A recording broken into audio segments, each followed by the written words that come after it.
Good morning, dear Sangha. First, I'd like to invite the children to come up in the front so I can share a story with them. Thank you.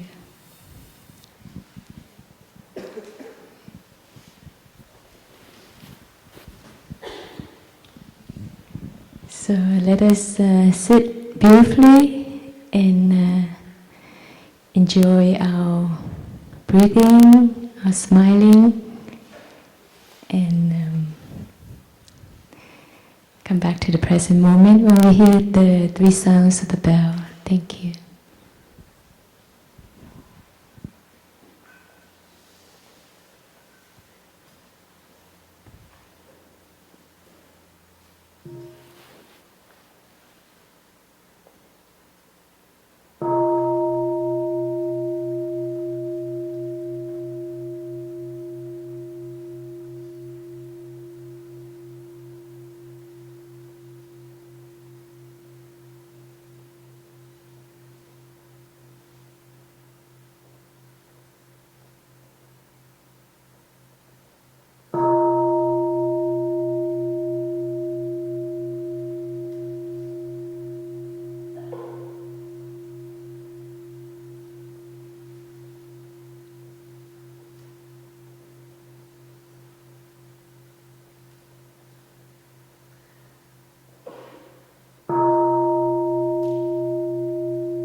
Good morning, dear brothers and sisters, dear Sangha, and dear young people.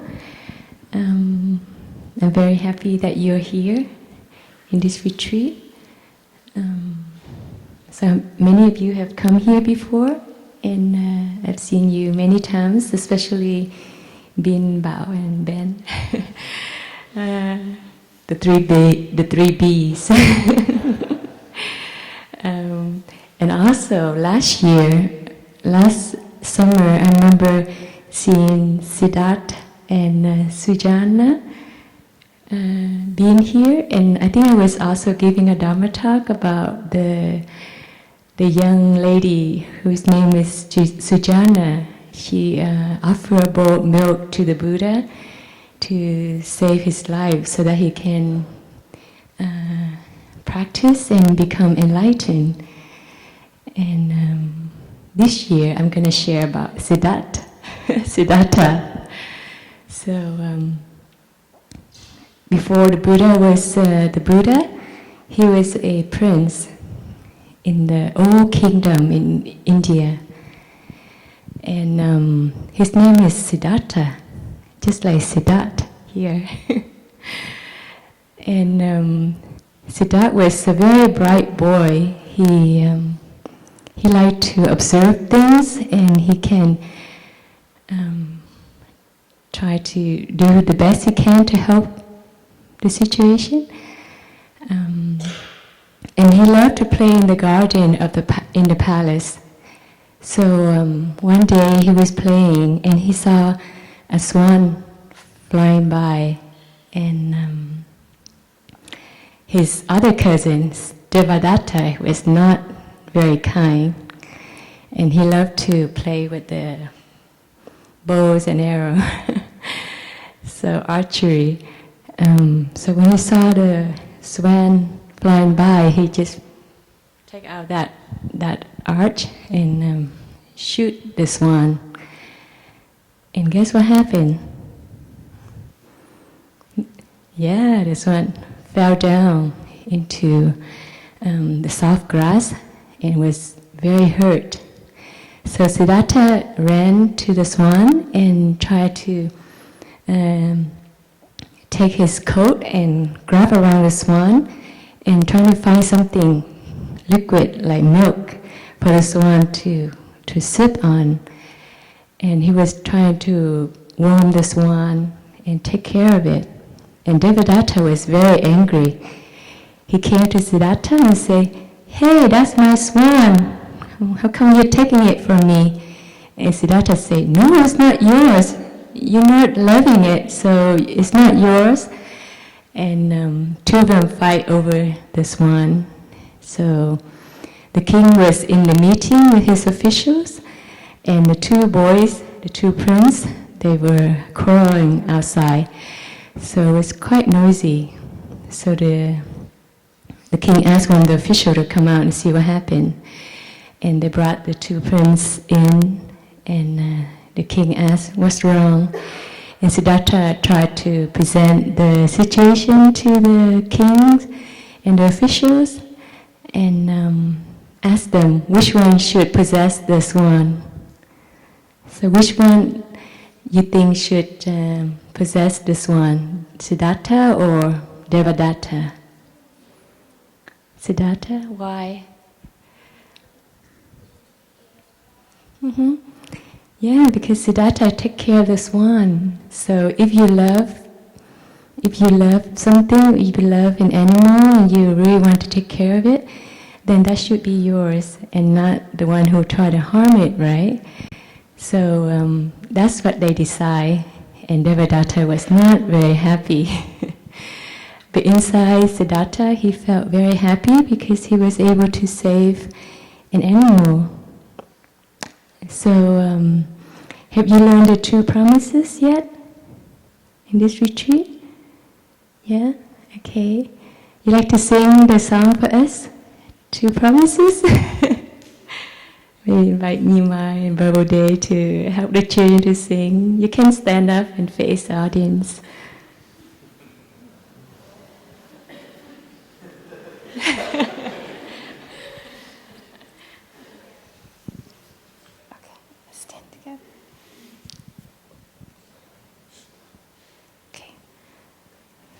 Are you ready? If we don't remember the hand movements, we can just follow Brother Baudet and I. Okay? Ready? And then the audience, you can follow along too, because some of us are a little nervous up here. Okay, ready?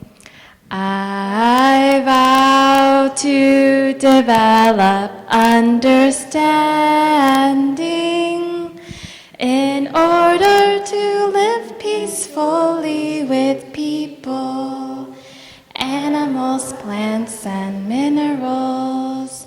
Animals, plants, and minerals. Ah.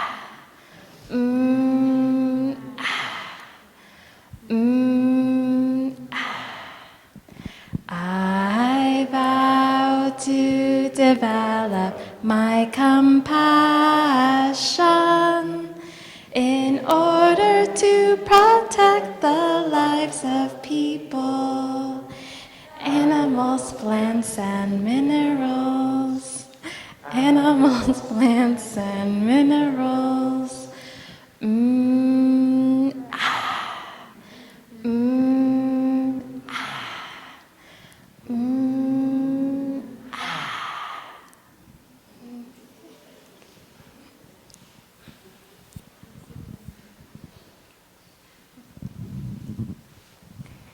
Thank you, that was very lovely. I used to play with the children a lot in the past 15 years or so, and I think the Sangha decided I should retire. But I love being a kid myself, so I guess that helps me to be with the children. So what did you get for Christmas this year? Remote control car. Okay. Sweater. A minion. Okay. Huh? A roller. No. What'd you get? Scooter. Oh. Camera. Okay. Among those gifts, what would you really want to get for your present from your mom and dad?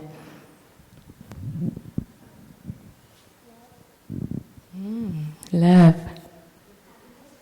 Happiness.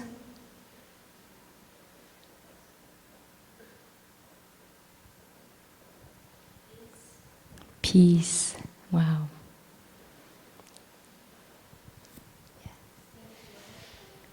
Yeah, being together, staying together.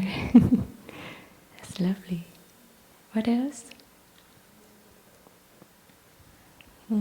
That's very beautiful. You know, the Buddha, he taught to the monks the three kinds of giving. First is material gift, which you all received this Christmas, right? And the second is the gift of the Dharma, which is the teachings. You share with somebody how to live so that they can be happier, more peaceful. And the third gift, the most important of all, what do you think the gift is?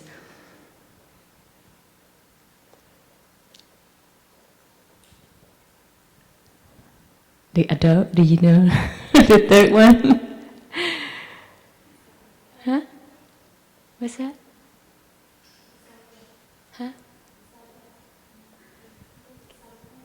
Sangha? Yes, the three jewels, but presence, yes. It's non-fear. Non-fear. Because if you have non-fear, you can have everything. If you're not afraid, if you can accept yourself, you're not trying to be somebody else. If you can give that gift, you can give them everything, the presence, the compassion, the peace, the togetherness.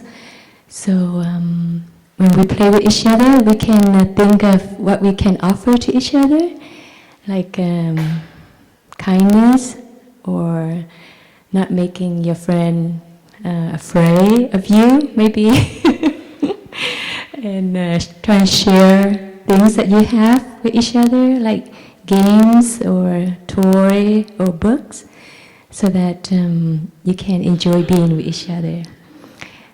Thank you for being here. So I hope you enjoy your activities with the children program, and we'll see you later in the day. Thank you.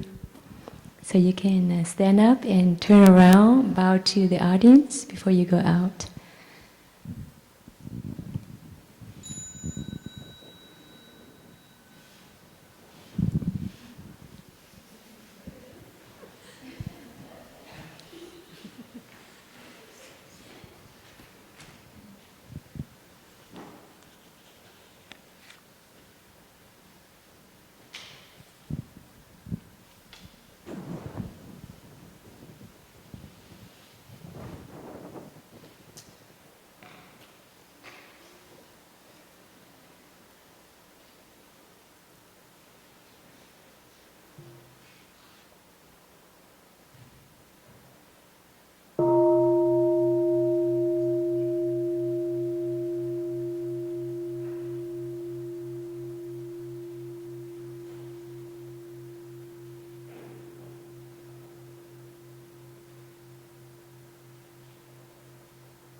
Dear Thai, dear Sangha, before I come up here, Brother Pape already gave me this gift of non-fear. He gave me the orchid vase to be placed here, and it's from the ancestor altar. And he said it's to give you some ancestors' energy. And I felt very grateful for that gift. because I know that I'm not alone in this separate self, but I also have my ancestors, my spiritual and my blood ancestors being here with me.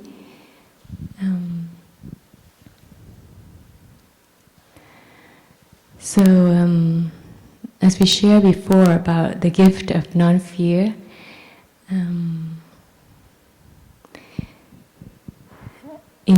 in Buddhism, fear is not considered just a unwholesome seed. It can also be wholesome. So it's not listed as one of the afflictions, actually, because as human beings, we need to have fear. From our ancestors way back, the fear drives the human to escape from danger and to protect them from all the things that are very harmful around them. So the Buddha, he has this mudra called non-fear mudra. I think it's just to put the hand up. To show that non-fear. And fear is something that we are all born with. We have it since we were born. The minute we are born, we have so much fear. We have fear about not being cared for, not being loved. We fear of hunger. We fear of cold, not being warm. So many fear. And that's why they say usually that's why the baby cry a lot on the first moment of birth.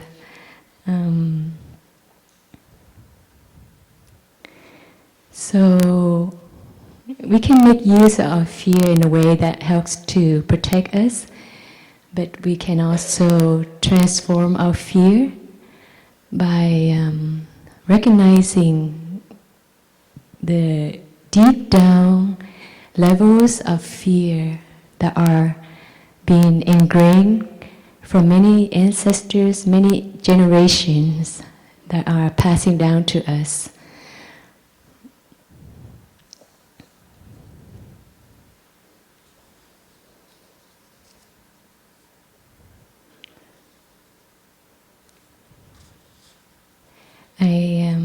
I have this 5 remembrance that our teacher put together. Is from the Buddha's teaching. It helps us to recognize the deep fear that are down there in our consciousness. The first one is, I am of the nature to grow old. There's no way to escape growing old. And the second one is, I am of the nature to have ill health.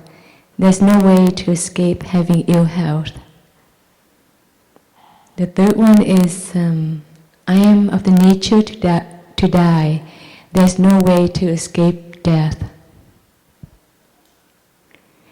And the fourth one is, all that is dear to me and everything that I have and everything I love are of the nature to change. There's no way to escape from losing them.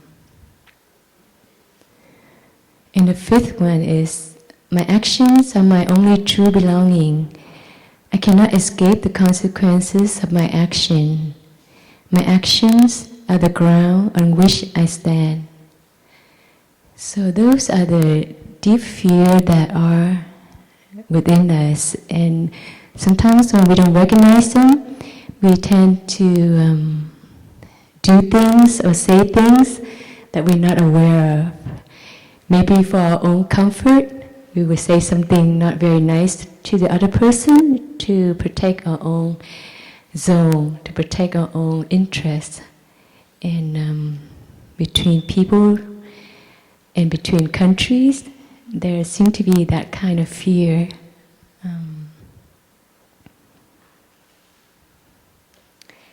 So being able to practice mindfulness, it helps us to recognize those fear or the seeds that are within us. And we can embrace it, we can look deeply into it, and find a way out to transform. And the end of the year usually is the time for us to just look back in the year past, look back at ourselves, to reflect and to see what have we done, what are the good things that we have in the past year, and what are the things that we wish could be better, could do some improvement. So it's a time for us to come back to ourselves. And in Buddhism, we have this practice of beginning anew. Someone yesterday in the Dharma talk shared about her interest to come here is to refresh herself. I think that's very beautiful. We want to begin anew. We want to start new again with ourselves so that we can be new and to see life, to see the year in a new light. That's a gatha for us to, for the monastics to chant when we practice beginning anew chanting. It's in the book called Chanting of the Heart from Plum Village. And the gatha is like this. All wrongdoings arises from the mind. When the mind is purified, what trace of wrong is left. After beginning anew, my heart is light, like the white clouds that have always floated over the ancient forest in freedom. We know that everything we say wrong or right is all from our mind, right? From our perception. And due to conditions, due to things around us, that these things arise. So it's not only one person to blame or two person to blame, but it's conditions around it too. And when our mind is purified, what does that mean? It's very interesting. I remember Brother Emptiness, Brother Phap Kong, he shared in one of the basic Buddhism class lately about, there was a question about how to pure the mind. And it's also my question too, because in Buddhism we always thought that, practicing meditation, practicing touching the earth, practicing chanting, and you may have your other practices that you do to purify your mind. Like, I think that we have to get rid of whatever things that are not so wholesome in order to be pure again. But Brother Emptiness said that use mindfulness, which I already know, but I'm still very surprised by that answer. Because actually when we have mindfulness and we can recognize our wrongdoing, then we can begin new. Then our mind is purified.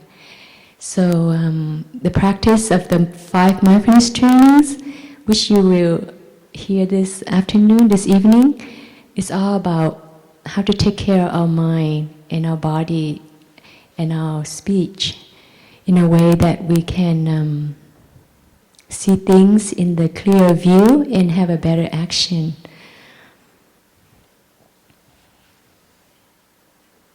So when your mind is pure and calm, and our heart can be light too.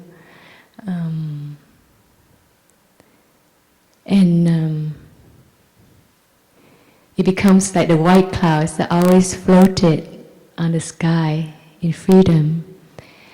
Because sometimes when we are caught in views, perceptions about myself and the other, or birth or death, being, non-being, then we cannot be free. And if we cannot be free, then we cannot be peaceful, we cannot be happy.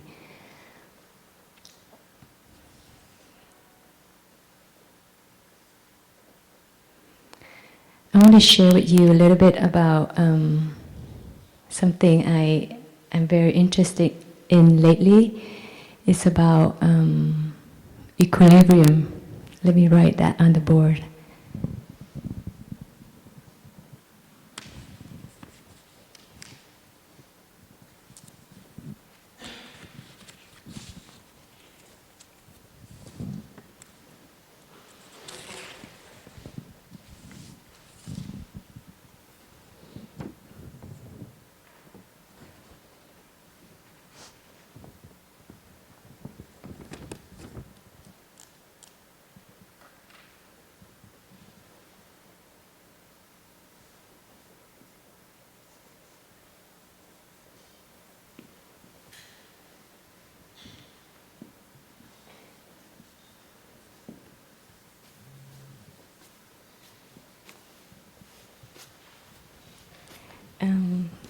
Is anybody here a physics major? Or bio major? Yes. Can you define equilibrium in biology or biochemist?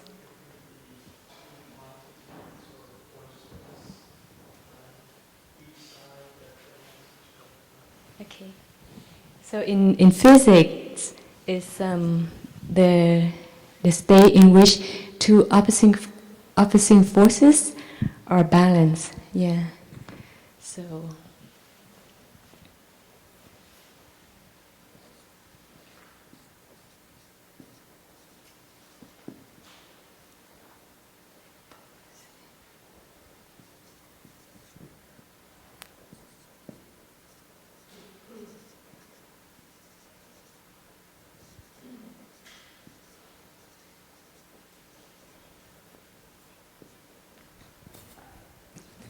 Anyone a psychology major? Yeah? Because you can explain a word by the Latin words, like equal means equal. And libium comes from lima, which is, how is the god's name? Who holds who holds the scale. So the scale is in an equal position. Okay, so like balance. So for the mind, for psychology, is defined as a balance, a equal, calm state of mind.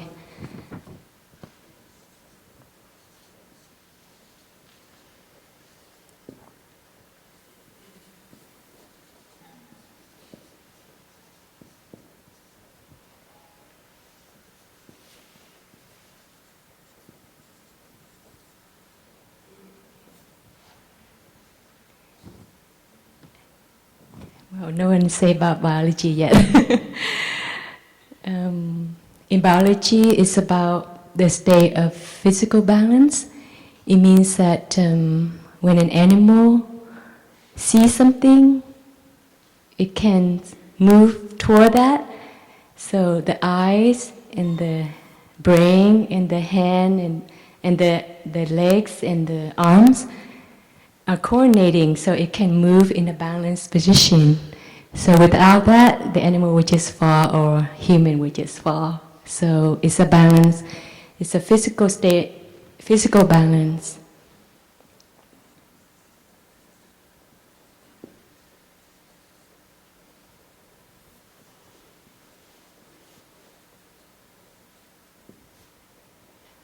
Or physical coordination, you can call it.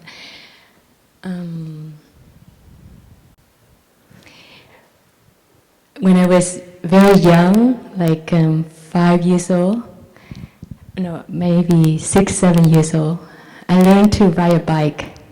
And you know those bike with the safety wheels behind it?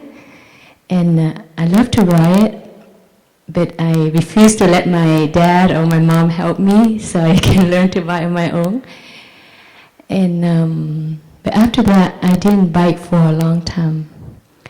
So when I came to the state when I was 12, I tried to get on the bike again. And where I live, the slope is kind of steep, so I fell off a bike. after 1 or 2 trial. So after that, I give up the biking for like almost 30 years. And you know, my younger sisters from Prajna, they always tease me because I say I can drive a truck, I can drive a van, I can drive all that except a bike. And they couldn't believe that. They say, no way. They say in Vietnam, everyone can bike. So this tour, when I have a chance to visit my parents and my brothers and sisters and my niece and nephew, I decide maybe I should get on a bike again.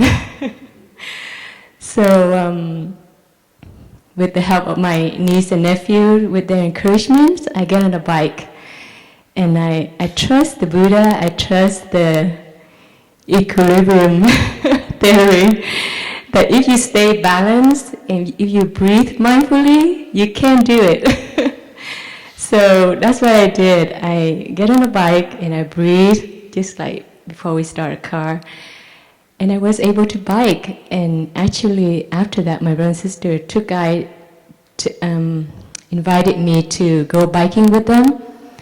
And I thought it was a short distance. It turned out to be like 5 miles. And we're like biking across this bridge where traffic are running through. And then through a beautiful bay. But I was like, oh my goodness. But I made it. So I really trust in this theory. So, you know, the bike is like the handle,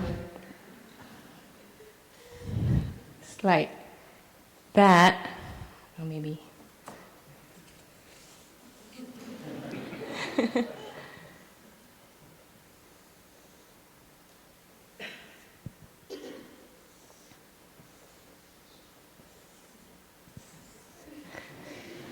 Well, something like that, but you know, I'm not very good, because okay, so you have the handle, which is in a pretty balanced, you know, angle, that the left force and the right force, they balance each other out, you know, with the distance and with the degree here, 45 degree or less. And the wheel, they also have to be quite balanced in order to give us a safe kind of posture. And the velocity, one has to like know how to control the bike in order to get it going and not like stopping halfway.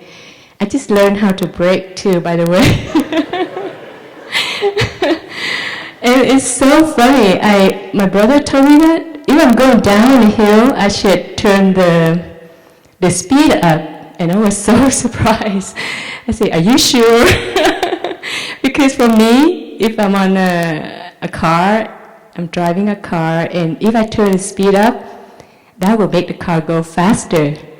But it's kind of strange to have that notion that when I go down, it just is that right? The gear, the shifting gear. Yeah, so anyway, it's all very interesting.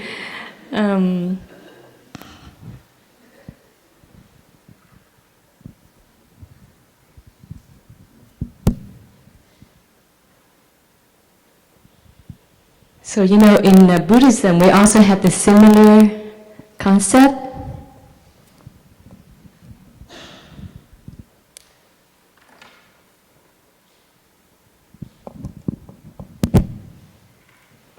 Let me erase my funny-looking bike.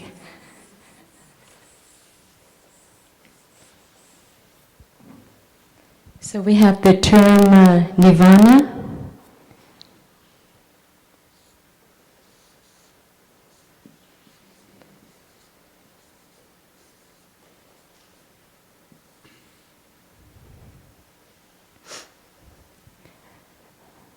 Nirvana are similar to equilibrium in a way that it's also a balanced, calm state of mind. It's when we are free of afflictions and ignorance.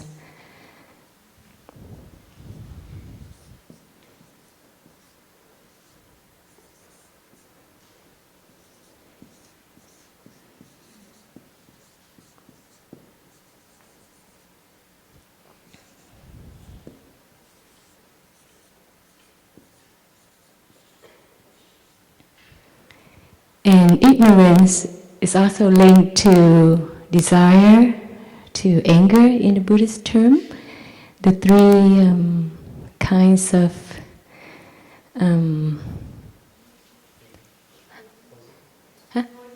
poisons, poisons or unwholesome seeds.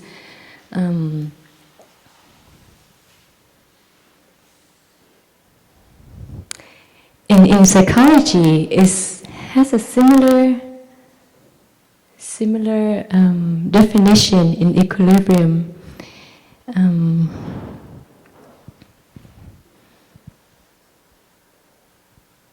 It's when people are free of anxiety or free of drives,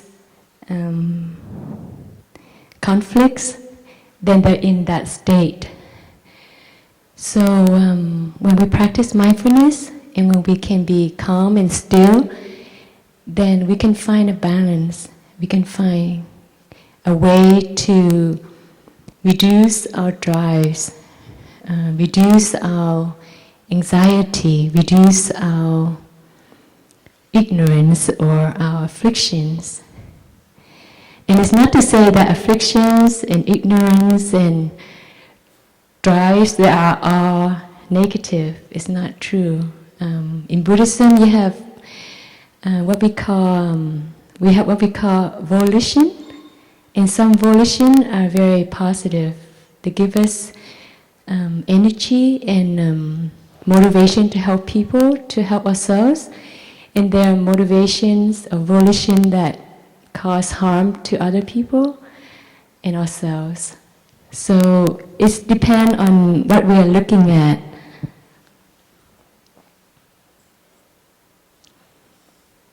I want to draw the circle. Sorry, not that great. Okay, so I'm going to use this as a way to illustrate the mind. So this is our mind.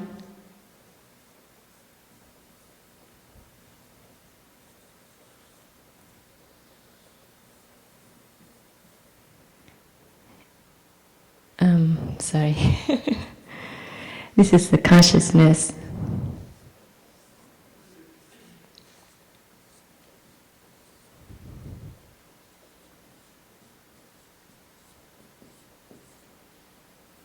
And this is our mind.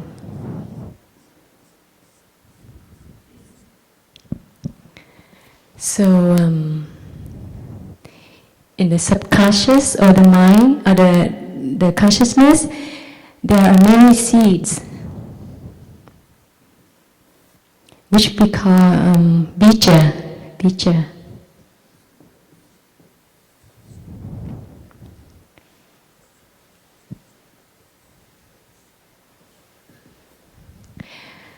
And when something is touched, then the seeds come up, manifest into our mind. And let's say you have a seed of anger, then it come up here. And in Buddhism, we have the we call five universal mental formations. They are called contact,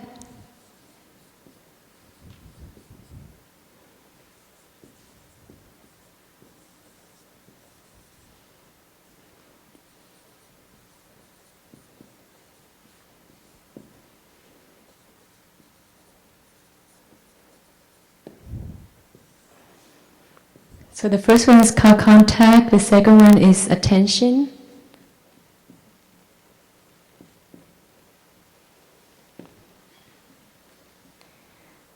The third one is feelings.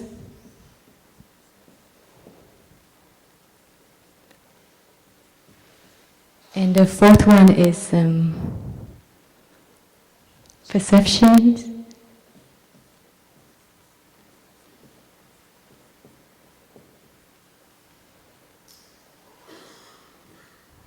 The fifth one is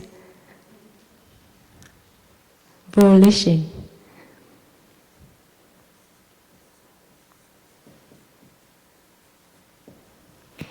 It's like what I shared before about equilibrium. So when our mind is agitated or when it touches something on contact, then it's paying attention to that.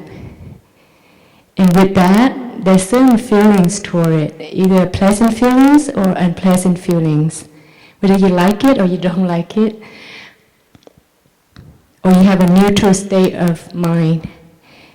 And then after that, there's a perception arise, like, I like that. For instance, I like chocolate. So then the volition is like, I want to get some chocolate, right? So the drive or the volition, if it's not balanced, then it can cause a lot of suffering to ourselves. So for human, it's very normal for us to have drives or volition, but if we don't find a way to balance it, then it can cause a lot of suffering. So when we practice, we learn to recognize what kind of seeds are manifesting within our level of mind, and we take care of it, we embrace it, and we try to transform it. Just like Brother Fakoi have shared, we don't just stay in that difficulty or suffering, but we can alter, we can change the way we live, we can change the way we interact, we change the way we receive things, we call consumption, so that we are not going back to that same pattern of suffering.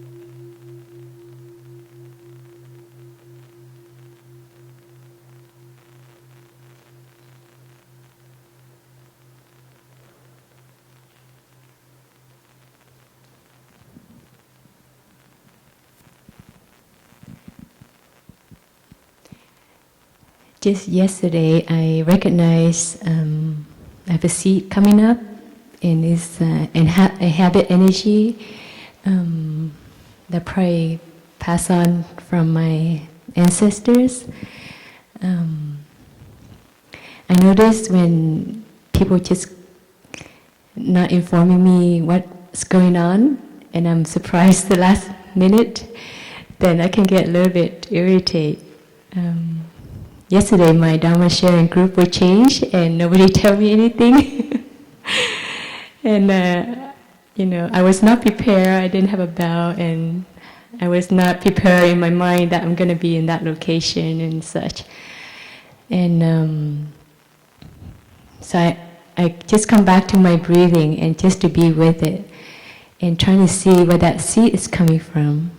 And I realized that it's from my ancestors, because my parents are from Hue, the central Vietnam, and my family is from a kind of royal family.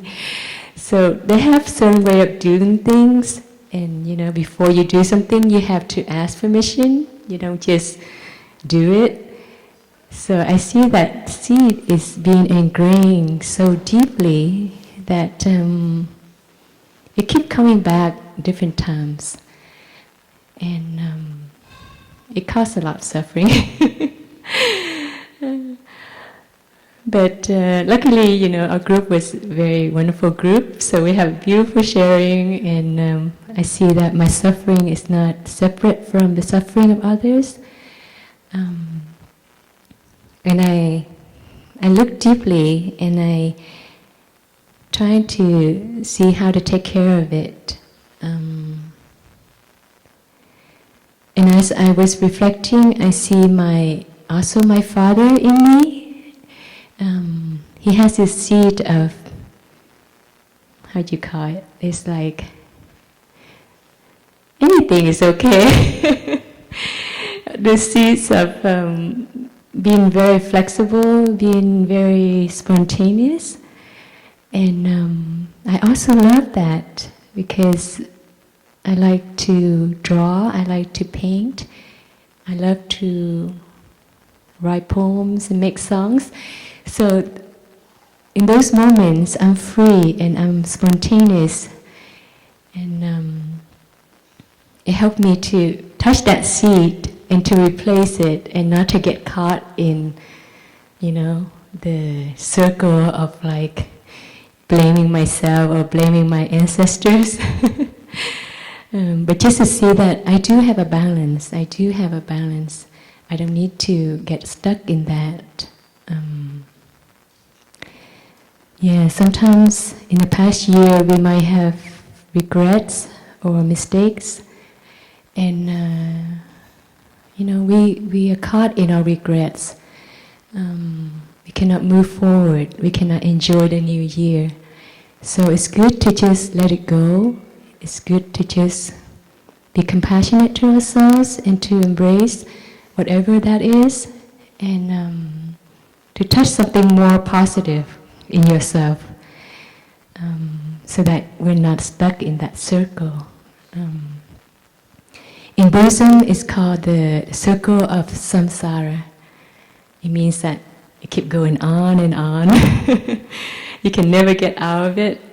So if you want to break the circle, you have to find a way to get out of it, to break it.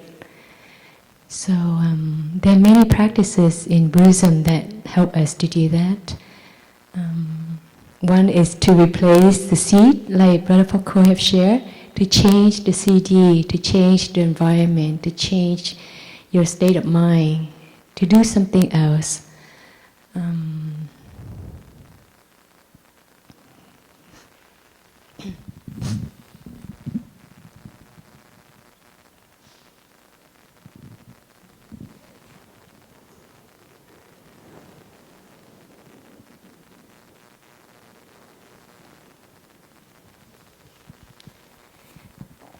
I remember when I was still in Vietnam as a little girl, and my father is on the American side in the Vietnam War. He's one of the GI, and of course after Saigon fell, then it's very difficult for those who are on the American side. So luckily my father was not in jail for a long time, just about a year or two. But my mom, she's trying her best to get us out of the country as soon as possible. And it took us about 10 years to do paperwork in America. And there are so many bribing that you have to do to the government. We actually sold a house and everything to do the paperwork. And in the 9th year, my mother started to get very worried because we didn't have the last piece of paper from America. So she was quite stressed out because both her and my father were out of job. I mean, they quit their job. So they're afraid that if they stay longer, they cannot take care of us So she started to have a lot of depression and stress. And I remember at night I was sleeping next to her, and she was kind of whispering and say that, I don't think I can live longer. And it was very sad to hear. And as a little girl, I didn't know what to do. So all I could say is, Mom, but you have us. That's all I can say. And we made it. We were able to get out of the country and start a new future in America. And after a while, after I ordained, and my brother and sister start to leave home to start their own family, their own career, and my parents were quite sad. So they start to have to deal with each other a lot. So old habit energies start to come up, and a lot of arguments. And I remember one time my dad was calling me and he said that, I think we're gonna get a divorce. And I was very shocked. So at that time I tried to call my brothers and sisters to try to talk to my parents. And the same thing I could say to them was, but you have us. So I think that helps them to stay together.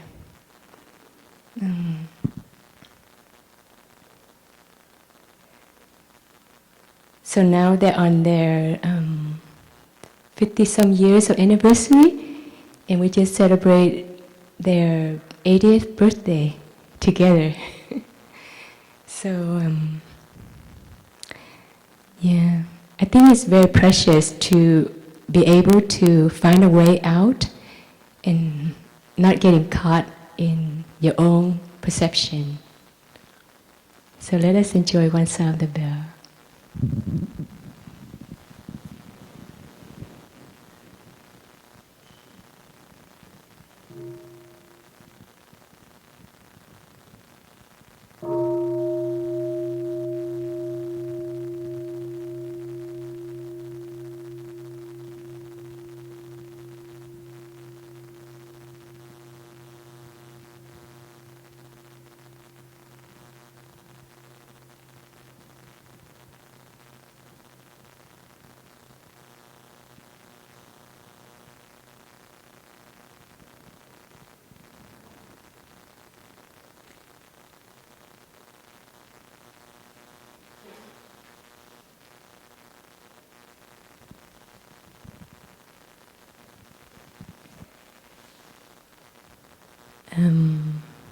The Buddha also taught the discourse on the middle way, and our teacher has translated this sutra in English, in French, and Vietnamese. And recently we have the new book. It's called Beyond the Self by Thai, and it talks about the middle way. The middle way says that this is like this because that is like that. The interdependent co-arising, the 12 links. Because, like I shared before, because when you contact with certain thing, then you give rise to attention, and we have feelings, perceptions, and they give rise to volitions, and then the cycle of birth and death, it continues. So I have a story to share with you.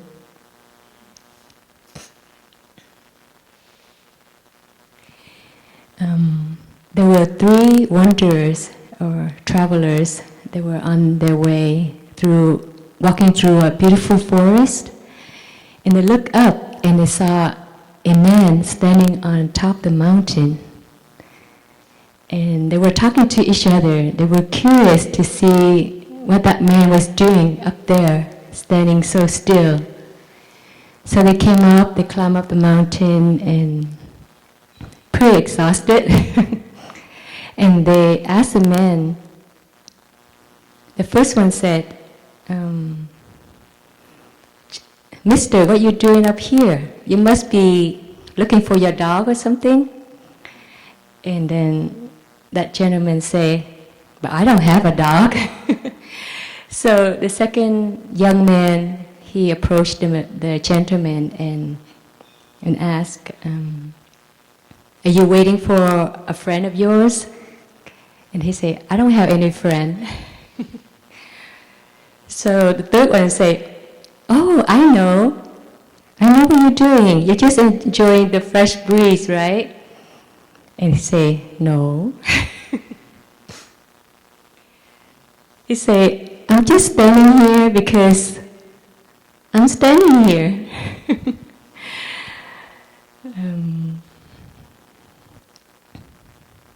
I remember Baba Koi yesterday, he asked us the question, why are you here?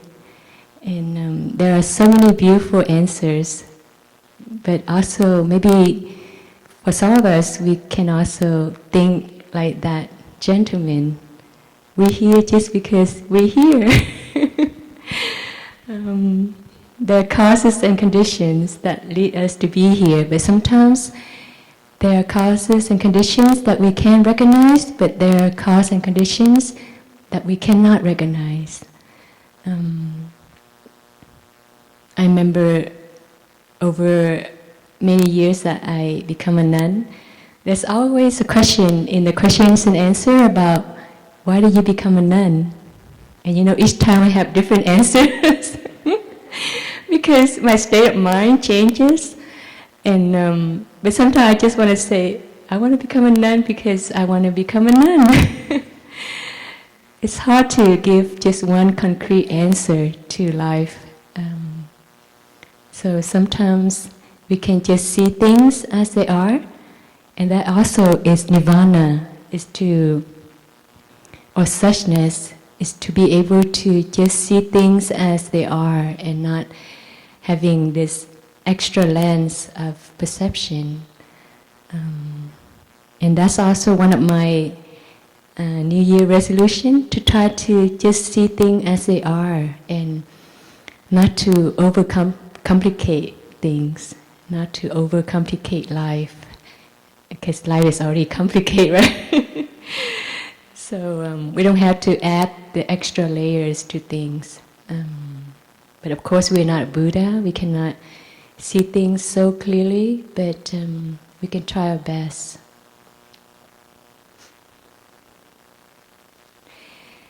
Yesterday I came up with the 6th remembrance. I don't know if this is official or not, but it's for my own practice.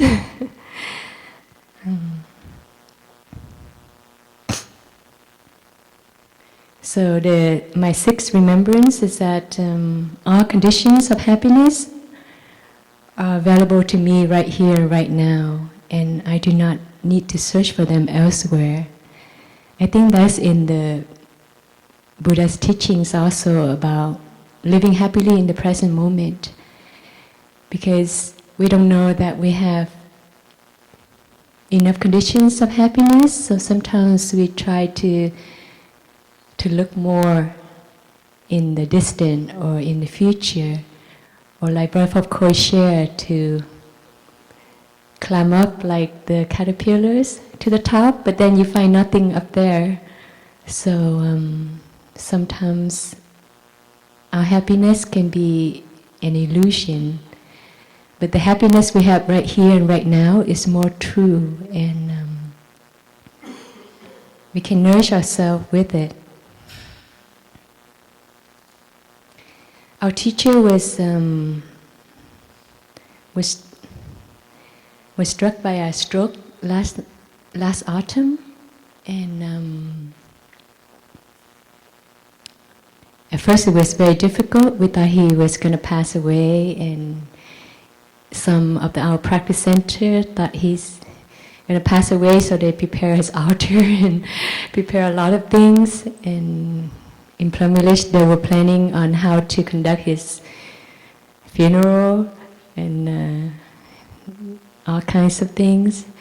And but But eventually, with the mindful breathing and with the help of many well-known neurologists and doctors and many supports from the lay friends and support and chanting from monastics, from lay friends all over the world, that Thầy was able to heal and slowly recovering. So when he was able to come out of that, he started to open his eyes and to communicate with his eyes and some of his movement. And when he was able to talk, the first few words that he was saying was in, out, happy. And then later on he say, thank you, so happy. That's really Thai.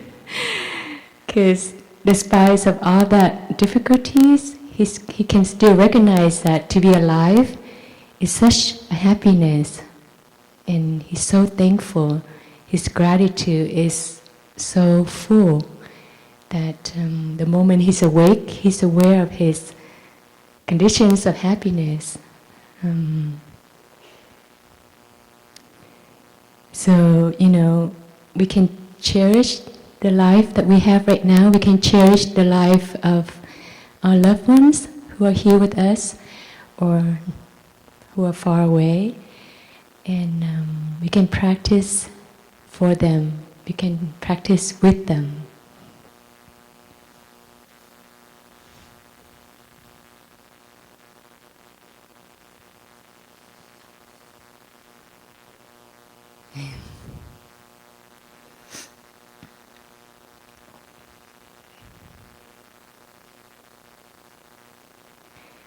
So I hope you have time to look deeply and to see what you can do for the next new year, for the new year to come, and how to practice to begin anew with ourselves and begin anew with our loved ones, and to see that